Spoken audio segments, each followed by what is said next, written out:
Fitness वाली बहू। चंद्रनगर गांव में सुगना अपने बेटे रमन के साथ रहा करती थी। कुछ ही दिनों में उसकी शादी राधा नाम की एक लड़की से हो जाती है। राधा फिटनेस को लेकर बहुत ज्यादा सजग होती है और वो घर के बाकी लोगों को भी दिन भर फिटनेस टिप्स देती रहती है। बहू, आज तो मुझे आलू पूरी खिला दो। नहीं माँ जी, उसमें बहुत ज्यादा फैट और कोलेस्ट्रॉल होता है। आपको तो मैं आज प्रोटीन सलाद बनाकर खिलाऊंगी। कुछ दिनों तक तो सब ठीक लगता है, मगर धीरे धीरे सुगना और रमन दोनों ही राधा की इस आदत से परेशान होने लगते हैं। राधा, मैं मानता हूँ हमें फिटनेस के प्रति सजग रहना चाहिए, मगर बाकी की चीजें भी खानी उतनी ही जरूरी है।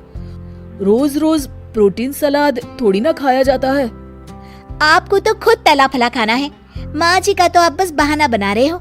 देखो जी, जो आप खाते हो आप वही बन जाते हो। अरे मुझे ये सब ज्ञान मत दो राधा, मैं बस ये कहने की कोशिश कर रहा हूँ कि हर चीज खानी जरूरी होती है। तेल और घी भी खाना जरूरी होता है एक मात्रा में। खैर, तुम नहीं समझोगी। कुछ दिनों बाद तीज आने वाली होती है और सुगना अपने दोस्तों के लिए तीज पार्टी रखती है। अरे बहू, आज तीज है और मैंने कुछ सहेलियों को खाने पर बुलाया है। कुछ अच्छा सा उन सब के लिए पकाना। ठीक है माँ जी। शाम को सुगना की सब दोस्त आ जाती हैं। सुगना सबको अपनी बहू से मिलवाती है। अरे वाह सुगना, तुम्हारी बहू तो बहुत ही खूबसूरत है। सिर्फ खूबसूरती है या गुनी भी? अरे नहीं नहीं, मेरी बहू बहुत ही संस्कारी है। घर का सारा काम भी खुद करती है। थोड़ी देर सब गप्पे मारते रहते हैं। फिर राधा टेबल पर खाना लगा देती है। खाना लगा दिया है मैंने, आप सब खा सकते हैं।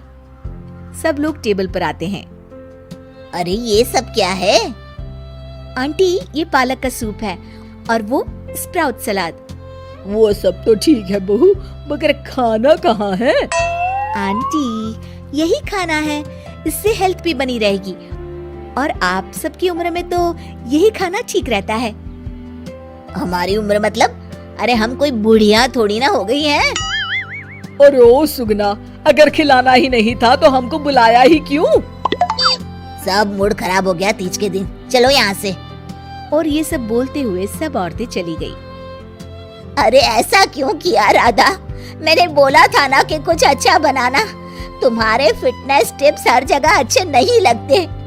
आज तुम्हारी वजह से सब मुझे इतना सुना कर गई। जाओ, अब वो पालक सूप और सलाद खुद ही खाओ।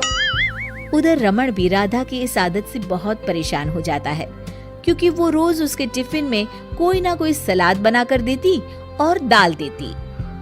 और एक शाम जब रमन ऑफिस से लौटता है तो अचानक गुस्से से आग बबूला हो जाता है। राधा, ओ राधा! आ रही हूँ, चिल्ला क्यों रहे हो? चिल्लाऊंगा ही ना, आज ऑफिस में मैं बेहोश हो गया था। अरे मगर क्यों? अरे तुम जो फिटनेस के नाम पर रोज ही सलाद और दाल देती हो ना, टिफिन में उससे मेरा पेट नहीं भरता और मुझे वीकनेस की वजह से चक्कर आ गए। मगर उसमें तो प्रोटीन होता है। हर चीज लिमिट में अच्छी लगती है राधा, चाहे वो फिर प्रोटीन ही क्यों ना हो। उसके अलावा भी सबकी मात्रा खाने में जानी चाहिए। मैं तो बस आप सबकी सेहत के लिए ये सब करती हूँ। अरे इतना भी मत करो, हमें खुला छोड़ दो थोड़ा। थोड़े दिनों बाद एक दिन जब सुगना मंदिर से लौटकर आ रही होती है तो अचानक से गिर जाती है और उसकी सब उंगलियां और हाथ पैर जोर से अकड़ जाते हैं। कुछ लोग मिलकर उसे घर छोड़ जाते हैं। घबराई हुई राधा तुरंत डॉक्टर को बुलाती है। डॉक्टर साहब, माँ जी को क्या हो गया है? इनका पूरा चेकअप करना होगा। वैसे तो मुझे लग रहा है कि इनको गठिया हुआ है, इतना तो पता चल रहा है। गठिया? बाप रे! हाँ, गठिया। इनके घुटनों और सभी जोड़ों में जो लचक, जो चलने फिरने के लिए ऑयल चाहिए ना, वो अब नहीं है। अरे कैसी बातें कर रहे हैं आप? मैं तो इनकी सेहत का बहुत ख्याल रखती हूँ, रोज प्रोटीन सलाद खिलाती हूँ और सूप भी। मतलब ये बिल्कुल भी ऑयल या घी नहीं खाती? नहीं नहीं। अरे कैसी बातें कर रही हैं आप? खाने में एक मात्रा में घी या ऑयल का होना बहुत ही आवश्यक होता है। अगर वो पेट में नहीं जाएगा तो जोड़ों में जो ग्रीस होता है वो खत्म हो जाता है। ओह, ऐसा क्या डॉक्टर? माँ जी ठीक तो हो जाएंगी ना? हाँ हाँ, हो जाएगी।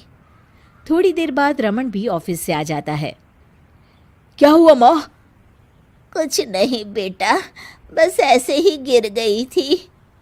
ये सब मेरी गलती की वजह से हो रहा है, मुझे माफ कर दीजिए आप दोनों। राधा रमन को सब कुछ बताती है।